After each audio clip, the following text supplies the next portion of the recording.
वळूयात पुढील बातमीकडे। अमरावती प्रशासनाचं दुर्लक्ष बाळांच्या जीवावर बेतलं। विविध यंत्रणांनी अमरावतीत नुसती चालढकल करणं लावलंय। रुग्णालय जळीत कांडानंतर फक्त एकमेकांकडे बोट दाखवलं जातंय।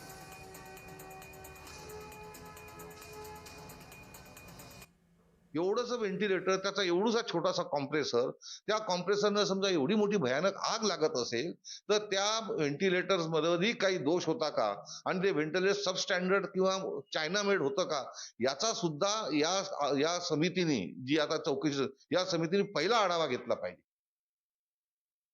जो 21 ऑगस्टलाच जे फायर ऑडिट होतं त्यांची मुदत संपलेली होती आणि फायर ऑडिट संपल्या हे जे बांधकाम विभागाच्या अंडरमध्ये फायर विभाग येतं त्या फायर विभागाने का केलं नाही त्या याचा हा सुद्धा एक गंभीर प्रश्न आहे। सार्वजनिक बांधकाम विभागाच्या जो इलेक्ट्रिकल जे असते डेप्टी असते त्यांनी यामध्ये कुठलंही ऑडिट करून घेतलं नाही। ऑडिटच्या संदर्भात स्पष्ट पत्र असताना ते जर ऑडिट केलं असतं तर कालचा अनर्थ हा निश्चित टळला असता। पण याला दोषी जे काही